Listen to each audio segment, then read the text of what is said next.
एक तो होता है शॉर्टकट जिसको स्टेरॉइड कहते हैं, और एक होता है शॉर्टकट के ऊपर भी शॉर्टकट जिसको सिंथॉल कहते हैं। Welcome to COG call of games. तो हम वापस आ चुके हैं फिर से एक काफ़ी ज़्यादा इंटरेस्टिंग वीडियो के साथ, और आज का टॉपिक है सिंथॉल। बॉडी बिल्डिंग इंडस्ट्री पहले से ही काफ़ी ज़्यादा बदनाम है और एक टैबू भी बन चुकी है, और इसको और भी ज़्यादा इंक्रीज़ कर देती हैं ऐसी चीज़ें, जिसमें सबसे फेमस नाम है सिंथॉल। एक तो होता है शॉर्टकट जिसको स्टेरॉइड कहते हैं, और एक होता है शॉर्टकट के ऊपर भी शॉर्टकट जिसको सिंथॉल कहते हैं। लेकिन सिंथॉल होता क्या है, कैसे काम करता है, क्या ये भी स्टेरॉइड ही है या स्टेरॉइड से अलग है, और कौन कौन लोग इसे यूज़ करते हैं, और लास्ट में आपको कुछ ऐसे नाम बताने वाले हैं जिसको आप डेली बेसिस पे फॉलो करते हैं, वो भी कुछ ऐसे इन्हांसमेंट यूज़ कर रहे हैं जिसके बारे में आपको पता भी नहीं होगा, और वो कुछ टॉप के सेलिब्रिटीज़ भी हैं। तो स्टार्ट करते हैं हम इस वीडियो को, और सबसे पहले बात करते हैं सिंथॉल की हिस्ट्री की। ये सिंथॉल बॉडी बिल्डिंग या फिर जनरल सीन में कब से आ चुका है और कब से यूज़ हो रहा है। तो बेसिकली सिंथॉल आया था 90s में, और ये जर्मन के एक बॉडी बिल्डर थे जिन्होंने इसको इन्वेंट किया था। ऐसा देखा जाता है कि जर्मनी में ये सब सारी खुराफात होती, और वो थे क्रिस क्लार्क। इन्होंने इन्वेंट किया था सिंथॉल को।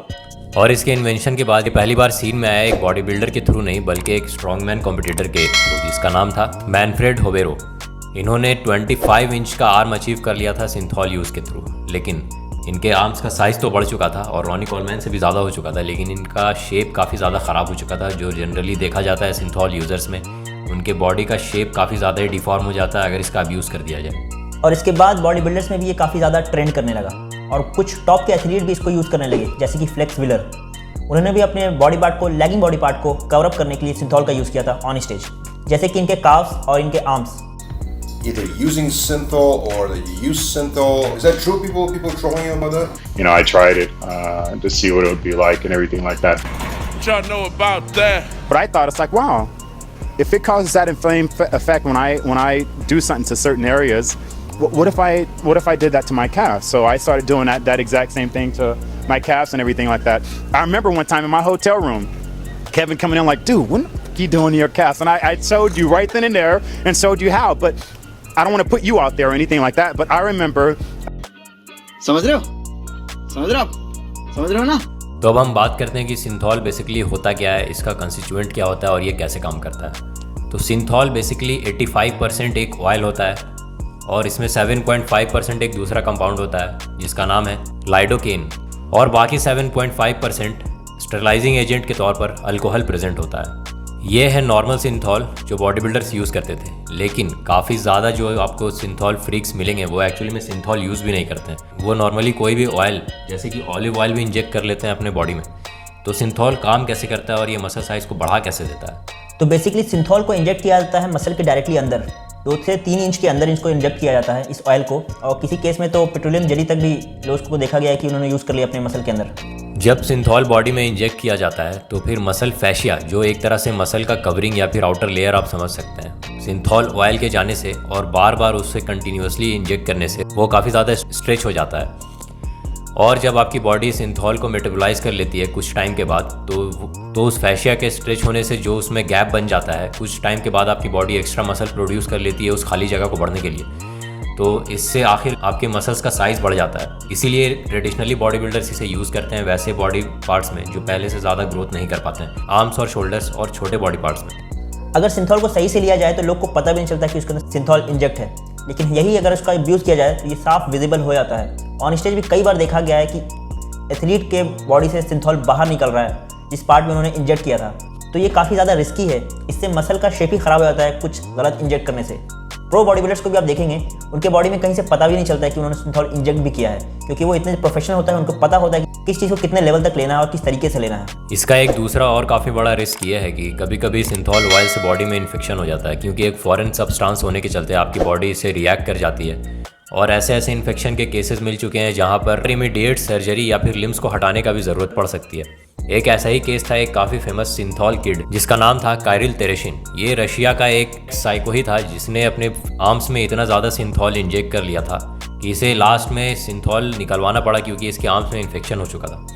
ये सिर्फ नॉर्मल लोग ही नहीं, बल्कि एक काफ़ी प्रोफेशनल बॉडी बिल्डर जो कि आजकल काफ़ी फेमस कोच भी बन चुके हैं, मिलोस सारसेव, इन्होंने खुद एडमिट किया था कि इन्होंने एक बार सिंथॉल इंजेक्ट कर लिया था और वो किसी वेन्स में इंजेक्ट हो गया था, जिसके चलते इन्हें इमीडिएटली कार्डियक अरेस्ट आ गया और इन्हें हॉस्पिटलाइज होना पड़ा। तो ये बिल्कुल लाइफ थ्रेटनिंग सिचुएशन भी बन सकती है अगर ज़रा सा भी मिस्टेक हो जाए, यहाँ तक कि प्रोस के थ्रू भी। लेकिन प्रोस तो काफ़ी संभल के चलते हैं और इस चीज़ को अच्छी बखूबी जानते भी हैं। और आपको जो इंटरनेट पे दिखते होंगे वायरल सिंथॉल यूज़र, जिनको लोग क्लेम करते हैं कि सिंथॉल की वजह से ऐसे हो गए हैं, वो सिंथॉल ही नहीं, वो कुछ भी इंजेक्ट कर लेते हैं, जैसे कि ऑलिव ऑयल और कोई भी ऐसा ऑयल होता है, वो डायरेक्टली अपने मसल के अंदर डायरेक्ट उसको इंजेक्ट कर लेते हैं। तो ये काफ़ी रिस्की चीज़ है। इसका सबसे फेमस इंसिडेंट हुआ था, एक इंसान था जिसका नाम था बहुत ही फेमस ब्राज़ीलियन वाल्डीर सेगाटो, जिसको आप सिंथॉल मैन से भी जानते होंगे। ये काफ़ी फेमस हो चुके थे सिंथॉल लेने के चलते, और इन्होंने अपने चेस्ट, आर्म्स, यहाँ तक कि ट्रैप्स में भी इतना ज़्यादा सिंथॉल इंजेक्ट कर लिया था कि लास्ट में इन्हें सर्जरी करवानी पड़ी, और अनफॉर्चुनेटली 55 ईयर्स के ही एज में ये दुनिया से चल बसे। और ये बात सिर्फ फॉरेन में ही नहीं रुकी है, इंडिया में भी आपको कुछ लोग मिल जाएंगे जो सिंथॉल का यूज़ करते हैं। इसमें सबसे बड़ा नाम आता है डिलन मनरोज। इन्होंने अपने ट्राइसेप्स में सिंथॉल इंजेक्ट कर लिया था। जब ये कुछ ज़्यादा ही विजिबल हो गया और लोगों को कमेंट आने लगे इनके इंस्टाग्राम अकाउंट पे, तो इन्होंने कमेंट ही बंद कर दिया। तो फिर ऐसा फ़ायदा ही क्या हुआ जब आप अप्रिसिएशन ले ही नहीं पा रहे हैं, थोड़ा सा ले लीजिए। और आज के टाइम में इतने बड़े बड़े एथलीट्स जैसे कि हादी चुपन, यहाँ तक कि इस बार के ओलंपिया विनर डेरेक लंसफोर्ड, इनके भी लैट्स में कुछ लोग कह रहे थे कि सिंथॉल इंजेक्ट किया गया है। और यहाँ तक कि सबसे बड़ा नाम मिस्टर ओलंपिया के अंदर क्रिस बर्मस्टेड, पिछले साल उनके ऊपर भी ऐसा एलिगेशन था जब उनके बाइसेप में इंजरी हो गई थी, तो वो स्टेज पे आने से सिंथॉल को इंजेक्ट करके आए थे, और लोग ऐसा कह रहे थे कि उनका बाइसेप का साइज़ एक दूसरे से मैच नहीं कर रहा है। तो ये तो बात हो गई सिंथॉल की, लेकिन आजकल साइट इन्हेंसमेंट ऑयल का कुछ अल्टरनेटिव भी आ चुका है, जो सिर्फ बॉडी बिल्डर्स ही नहीं बल्कि जनरल पब्लिक, खासकर बॉलीवुड और हॉलीवुड के सेलिब्रिटीज़ भी यूज़ करने लगे हैं। हाइलुरोनिक एसिड, ये आप जानते होंगे कि आपकी बॉडी में भी प्रेजेंट होता है, लेकिन एज के साथ ये बॉडी से कम होने लगता है, जिसके चलते बॉडी में रिंकल या फिर लूज स्किन की प्रॉब्लम हो जाती है। तो इसे सेलिब्रिटीज़ खासकर इंजेक्ट करवाते हैं अपने फेसेस में जहाँ पर रिंकल्स हो, और भी काफ़ी ज़्यादा गाल में या फिर लिप्स में भी आपने देखा होगा लोग बोटॉक्स करवा के घूम रहे हैं। तो ये भी साइट इन्हेंसमेंट ऑयल का ही एक टाइप है, जो सिर्फ बॉडी बिल्डर्स नहीं बल्कि जनरल लोग भी यूज़ करने लगे। लेकिन हाइलुरोनिक एसिड सिंथॉल से काफ़ी डिफरेंट है और काफ़ी एक्सपेंसिव भी है। ये अराउंड $500 to $1,000 पड़ता है पर इंजेक्शन, तो ये काफ़ी एक्सपेंसिव पड़ जाता है। तो ये सिर्फ सेलिब्रिटीज़ ही इस्तेमाल कर सकते हैं। कुछ एग्जांपल्स आप देख सकते हैं, जैसे कि काइली जेनर, इनकी पहले की और अभी की फ़ोटो आप देख सकते हैं, काफ़ी ज़्यादा डिफरेंस है। और इंडिया में भी कुछ एक्ट्रेस जैसे कि कटरीना कैफ, सुष्मिता सेन, तो ये लोग भी हैं जो इन फिलर का यूज़ कर रही हैं आज के अपना करियर के लिए।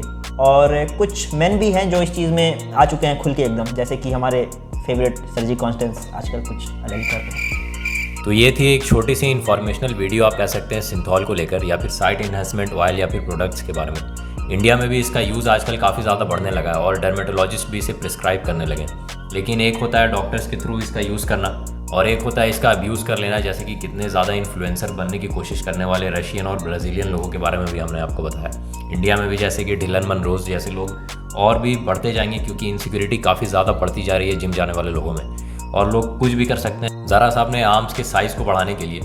जहाँ लोग अभी स्टेरॉइड्स के बारे में ही इतने ज़्यादा परेशान हो चुके हैं, वहाँ सिंथॉल भी मार्केट में बढ़ता जा रहा है, लेकिन इसका कोई फ़ायदा है नहीं। ये लोगों को समझ जाना चाहिए। अपने सराउंडिंग में ऐसे ऐसे एग्जाम्पल को देखकर इंटरनेट पर तो सबको ही दिख जाते होंगे उनका क्या हाल होता है कुछ दिनों बाद, तो कोई फ़ायदा तो है नहीं इसे यूज़ करने का। इसके ऊपर हम एक डिटेल वीडियो ज़रूर बनाएंगे कि कैसे सोशल मीडिया इंडस्ट्री बर्बाद कर रही है और ये इन्फ्लुएंसर बर्बाद कर रहे हैं यूथ जनरेशन को, खास करके बॉडी बिल्डिंग के वर्ल्ड में।